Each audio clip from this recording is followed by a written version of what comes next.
Hello everyone, welcome to Educare 247. This is the first lecture of Economy and Finance MCQ series. This series is very much useful for RBI Grade B and SEBI Grade A examination 2020. In this series, we are going to discuss economy and finance news in the form of MCQs from January 2020 to June 2020. For this series, we have taken the news from Business Standard, Business Line, Economic Times, Live Mint. In the form of questions, we are going to discuss all the important news. This series is going to help you to revise all economy and finance concepts. Educare 247 has launched crash course for SEBI Grade A examination 2020. This crash course is for phase 1, phase 2 and interview preparation. In this crash course, we are providing the complete syllabus of paper 2, GS of paper 1. The USP of this course is we are providing MCQs topic wise.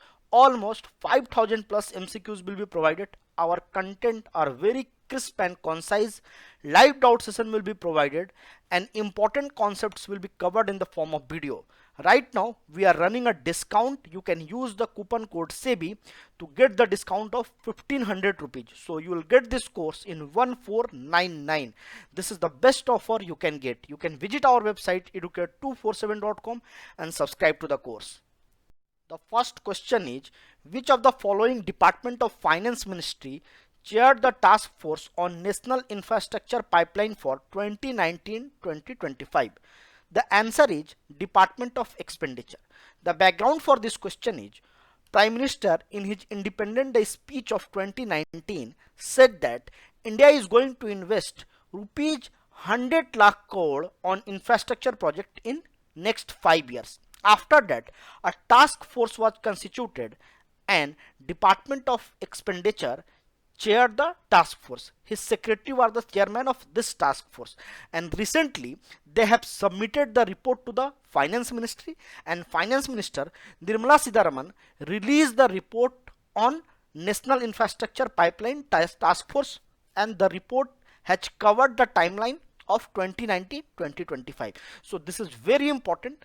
Basically, the money goes for any project from Department of Expenditure. That's why Secretary of Department of Expenditure was the chairman of this task force. So this is very important point. You must remember all the important concepts. The next question is, mobile added note identifier money, a mobile app to help visually challenged people to identify denomination of currency notes is launched by. Basically the question is saying, which among the following has launched the money mobile app? The answer is Reserve Bank of India. Recently RBI has launched a mobile added note identifier app for visually challenged people. They can easily identify the note with the help of this app. So this is very important. India is running a campaign called Accessible India. In this campaign, India is coming up with many technological development which will help the disabled people, and this is one of the main initiative. So you must remember this point.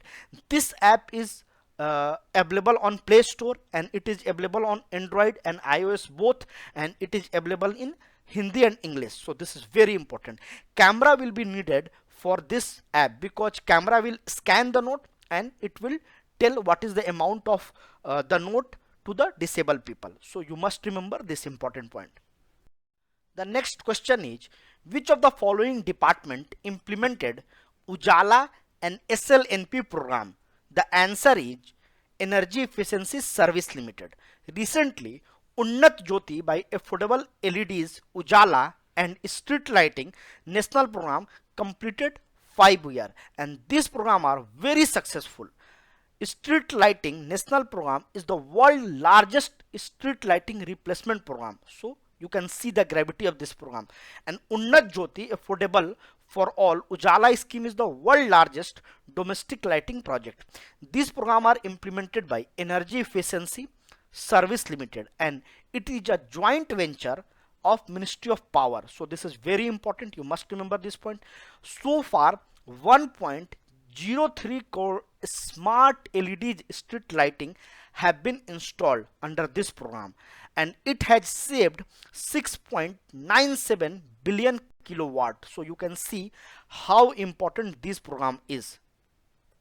The next question is, which ITR form one has to fill if the total income does not exceed 50 lakh and there is no other income source? The answer is Sahaj. Basically, Government of India notified new tax return form for the assessment year 2020-21. They have come up with two forms. One is ITR 1, that is Sahaj, and person whose income does not exceed 50 lakh and they have no other income source. So they have to fill ITR 1, that is Sahaj, and the person whose income exceed 50 lakh and they have presumptive income from other business and profession, they have to fill ITR 4, that is Sugam. So you must remember this important point. And the person who is the owner of some joint property, they cannot fill ITR 1 and they cannot fill ITR 4 as well. So that is also very important. ITR 1 form is not valid for those individuals who have deposited more than 1 crore in the bank account or have incurred 2 lakh or 1 lakh on foreign travel or electricity respectively. So basically, if the person has deposited more than 1 crore, they cannot fill the ITR 1 and they have expend rupees 2 lakh on foreign travel, they can also not fill this form. And if their electricity bill is more than 1 lakh, they can also not fill ITR 1. So these are very important points. You must remember these important points. The next question is, after the crisis in which bank Reserve Bank of India has decided to impose restriction on urban cooperative banks? The answer is PMC Bank. Reserve Bank of India has recently decided to impose restriction on urban cooperative banks on the very same line of prompt corrective action, and that is for commercial bank. On the very same type of action will be taken on urban cooperative bank if their net performing asset exceeds 6% of net advances. If NPA will exceed 6%, then this action will be taken. And when they incur losses for 2 consecutive financial years or have accumulated losses on their balance sheets. Third, if the capital adequacy ratio falls below 9%. So if they are defaulting under these 3 conditions, strict action will be taken on that. Under this, the urban cooperative banks will have to submit an action plan, like how they are going to correct the situation of NPS, how they will reduce the NPS below 6%. So they have to submit these things. So this is very important, and this move is taken after the recent crisis of PMC Bank. The next question is, which of the following is the first cooperative bank that has been guaranteed in principal permission to convert into a small finance bank by Reserve Bank of India? The answer is Shivalik Mercantile Cooperative Bank. Recently, Reserve Bank of India has guaranteed in principal permission to convert into a small finance bank to the Shivalik Mercantile Cooperative Bank Limited, and this in principle approval is valid for 18 months. So basically they will operate like a small finance bank for 18 months and they will fulfill the criteria, then they will be converted as a small finance bank. So this is very important. They have to satisfy the application criteria within this in principle time, and this has been done under the section 22 of Banking Regulation Act 1949. So that is also very important. In June 2018, RBI has announced that it would allow voluntary transition of urban cooperative bank which will meet certain conditions into a small finance bank in pursuance of recommendation of high powered committee on UCB in 2015. So basically in 2015 a high power committee was created to analyze the condition of urban cooperative bank, and this committee is chaired by R. Gandhi, and they have suggested urban cooperative bank can be transformed into a small finance bank. After that, RBI has come up with this scheme of voluntary transition of urban cooperative bank into a finance bank, and this scheme is applicable from September 27, 2018. but only one bank has been given permission so far. The next question is, which of the following organization publishes market study on e-commerce in India, key findings and observation? The answer is Competition Commission of India. Recently, CCI has released a report titled Market Study on E-commerce in India, Key Findings and Observation. And what they have suggested? They have suggested increasing transparency to create incentive for competition and to reduce information asymmetry. There are lots of information asymmetry and information is not available to every player, so they have suggested to increase the transparency and to reduce the information asymmetry. Another thing is, report enumerates certain areas for self-regulation by e-commerce market platform to reduce information asymmetry and to promote the competition on merit. Another thing is search ranking. In terms of search ranking, there are lots of discrepancies in terms of parameters, so that parameter should be fixed in a way so everybody will be benefited and there will be no biasness and no extra benefit to any player. The next question is, which of the following has launched residential builder finance with buyer guarantee scheme? The answer is SBI Bank. Recently, SBI has announced a residential builder finance with buyer guarantee scheme to give a push to residential sale and improve home buyers confidence. So basically, the real estate sector is going down.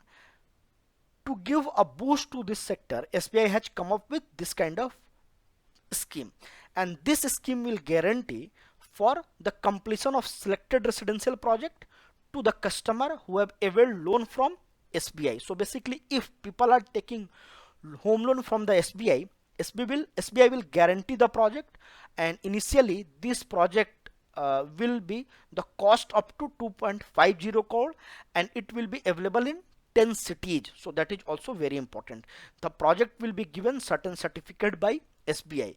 This guarantee scheme will be available for RERA registered projects. Basically, RERA is a real estate regulatory authority. It was established after RERA Act 2016 and it is established in each and every state for the regulation of real estate sector. Also, it adjudicate for speedy dispute of resolution between the buyers and the builders. So this is very important body, and this scheme will be available for the project those who are registered with RERA. The next question is, recently government has approved a viability gap funding of which of the following company to build natural gas pipeline grid covering 8 northeastern states? The answer is Indradhanush Gas Grid Limited. So recently government has given the viability gap funding of 5,559 crore rupees to Indradhanush Gas Grid Limited to build natural gas pipeline grid in 8th northeastern state. So basically in 8 northeastern state this gas pipeline will be built.